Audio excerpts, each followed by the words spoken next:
नमस्कार. हळद रुसली कुंकू हसलं या मालिकेच्या आजच्या भागामध्ये आपण पाहत आहोत.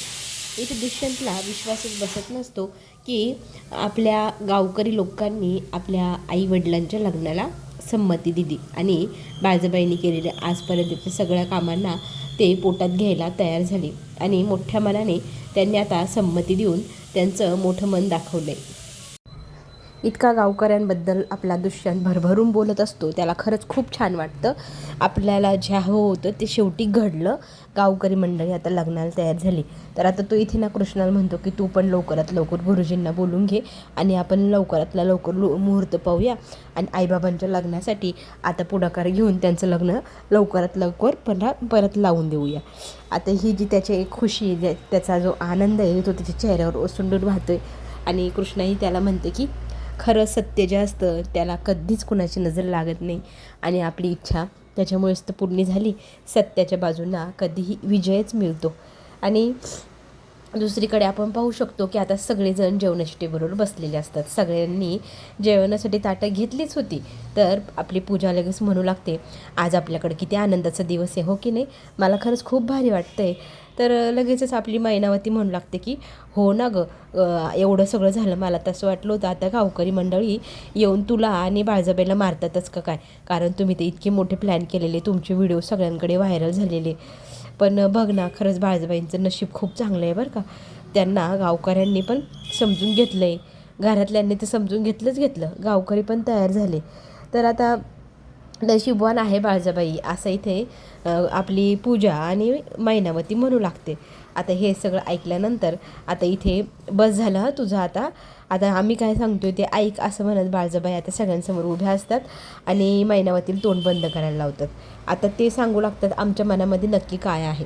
तर इथे बाळजाबाई आणि आढळराव दोघंही उभे राहतात. त्या दोघांना काय अनाऊन्स करायचे या गोष्टीचं आश्चर्य आता सगळ्यांनाच लागून राहिले.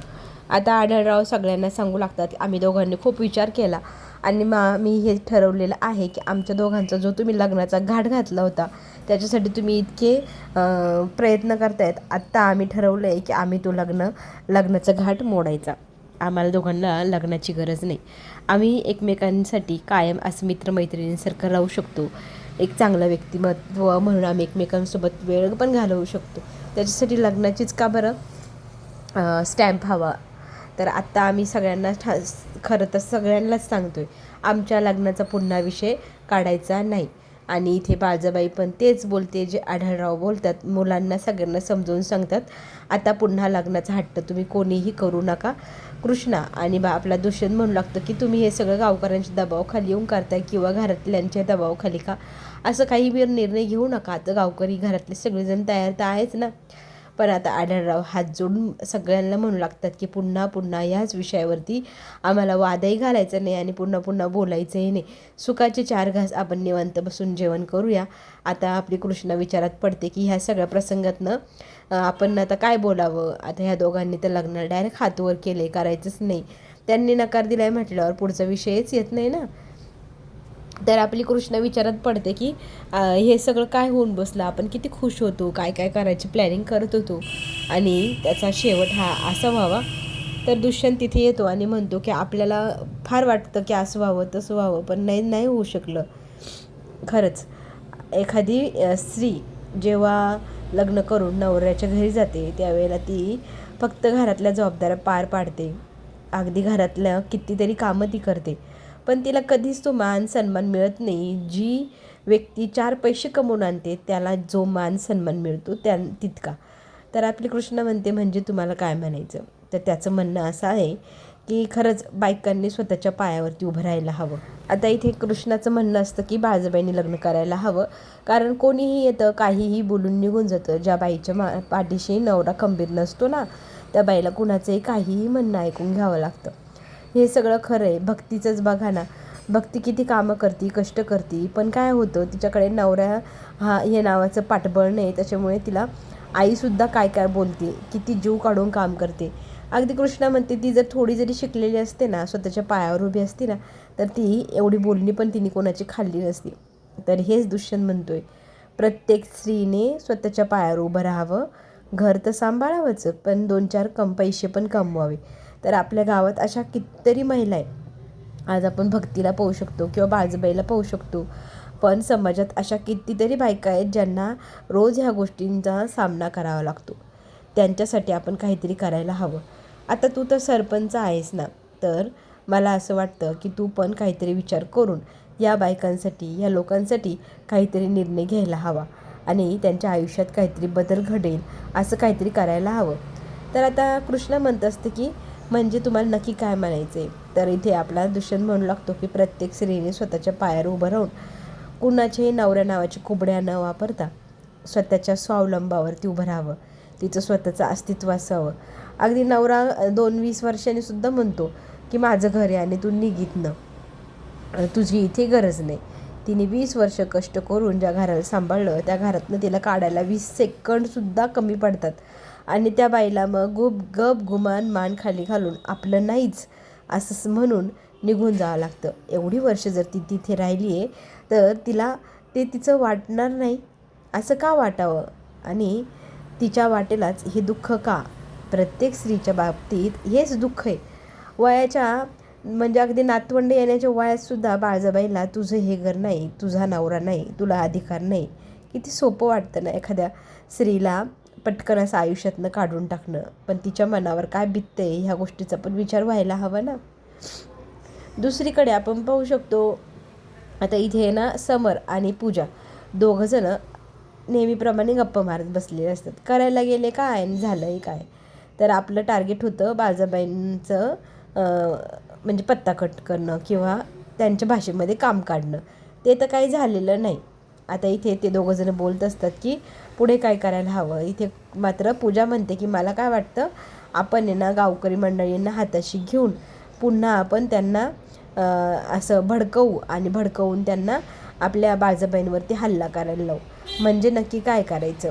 आता इथे ती सांगू लागते की माझी अशी इच्छा आहे की बाळजाबाईला आणि आढळराव यांना चांगली अद्दल घडायला हवी. तर आपण काय करायचं की घरात कोणी ज्या वेळेला नसेल, दुष्यंत नसेल, कृष्ण नसेल, त्यावेळेला गावकऱ्यातल्या काही लोकांना भडकवायचं आणि त्यांना वाड्यावर पाठवायचं आणि ते त्यांच्यावर हल्ला करतील. त्यांना वाचवायला तिथे कृष्णा आणि दुष्यंत पण नसणार. आणि समरला ही आयडिया खूप आवडली. बाळजाबाईवरती लोकांना भडकाव उडेल अशा काही गोष्टी लोकांना सांगायच्या आणि मग त्यांना इकडे पाठवायचं. आता ठरल्याप्रमाणे ते दोघंजणं कामाला लागली. आता इथे कृष्णा दुष्यंतला विचारू लागली म्हणजे तुमचं नेमकं काय म्हणणं आहे.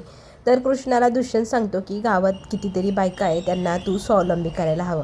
तू सरपंच आहे, तू त्यांच्यासाठी रोजगार हमी आणायला हवी, रोजगार निर्माण करावा. म्हणजे मी कशी कंपनी चालू केली तेव्हा गावातल्या लोकांसाठी रोजगार मिळवून दिला, तसंच काहीतरी तू कर आणि ह्या समाजातल्या बायकांना काहीतरी काम दे, त्यांना पायावर उभं राहण्याची खंबीर अशी ताकद दे. आता ही गोष्ट खरं तर कृष्णाला समजली आहे. काय करायचे नक्की. बायकांसाठी क्रांती करणार आहे आपली आता कृष्णा. त्यांच्यासाठी रोजगार शोधून आणणारे आणि तो गावातच उपलब्ध करून देणारे. दुसऱ्या दिवशी तिच्या कामाला ती गेलेली आहे. दुष्यंत पण घरात नाही आणि आढळराव आणि बाळजाबाई दोघंजणं बसून गप्पा गोष्टी करत असतात की आपण काय समजत होतो, काय करायचं होतं आणि आपल्या आयुष्यात काय होऊन बसलं. गावकरी मंडळी फक्त कृष्णाच्या चेहतोंडावरती हा हा म्हणत होती हे बाळजाबाईला दिसले. बाळजाबाई म्हणते की त्यांनी मला अजून मनापासून माफ नाही केलेलं. आढळराव म्हणतात कसं करतील ते, त्यांच्या पण मनावर वार तेवढाच झाला आहे ना, घाव तेवढाच लागला आहे ना. त्यांना जे दुःख भोगावे लागली ती इतकी सहजासहजी त्यांना विसर पडणं शक्य नाही आहे. त्या दोघांमध्ये गप्पा गोष्टी चालू असतात. त्याच वेळेला आता तिथे काही लोकांचा आवाज यायला लागला, काही गोष्टी फेकझोक सुरू झाली. काही मंडळी घरात घुसली आहे लक्षात येतं आढळरावांच्या. त्यातले काही मंडळी आता बाळजाबाईच्या विरोधात बोलू लागतात आणि त्या बाईला जिवंत ठेवायलाच नको जिने गावासाठी इतकं नुकसान केलं आहे असं म्हणत ते लोक आता बाळजाबाईंच्या विरोधात बंड पुकारतात. तिला मारण्यासाठी, तिचा जीव घेण्यासाठी पुढे सरसावू लागतात. त्यांच्याशी 2-4 हात करायला आढळराव पुढे येतात. अख्ख्या लोकांना आढळराव एकटे पुरून उरतात. पण काय झालं, आता डोक्यामध्ये आढळरावांच्या कोणतरी मारलं जबरदस्त.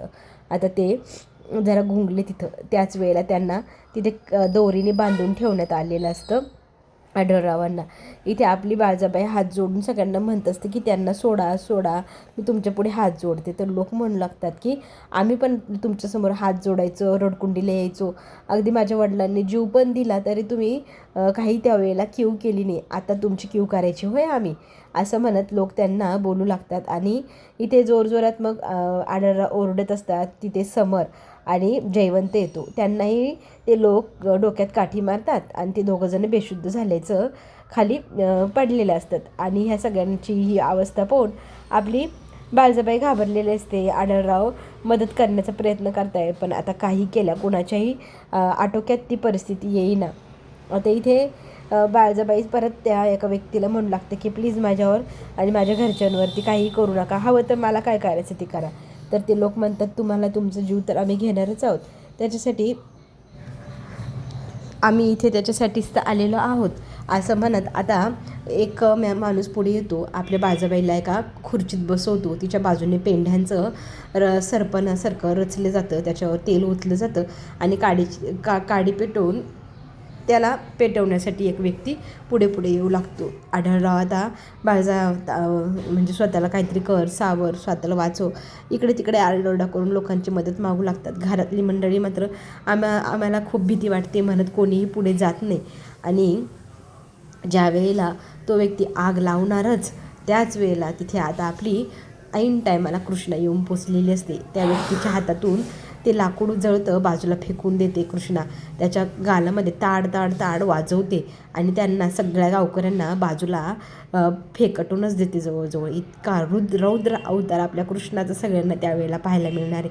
इतके दिवस आपली मवाळ असणारी कृष्णा आज वाघिणीसारखी कुदून पडते लोकांमध्ये आणि घरच्या सगळ्यांचा जीव वाचवला जातो, खासकर आपल्या बाळजाबाईचा. तर हे सगळं काही विरोधकांना पसंत पडलेलं नाही. विरोधक अजूनही त्यांच्याच विरोधात टाळ कुटताना पाहायला मिळतं. तर ही कृष्णा दरवेळेला मदतीला पोचते आणि आपण बाळजाबाईचा प्लॅन म्हणजे बाळजाबाईंना त्रास द्यायचा प्लॅन जो करतो तो पुन्हा एकदा फिसकटतोच. हे सगळं फक्त त्या कृष्णामुळेच घडतं. तर आता काय करावं? तर आता गावात क्रांती करणारे आपली कृष्णा, त्याच्या विरोधात आता यांनी बंड पुकारला आहे. अख्ख्या गावाचा नुकसान करण्याचा हा जो काही प्लॅन आहे तो यशस्वी होईल का पूजा आणि बाकी या सगळ्या मंडळींचा?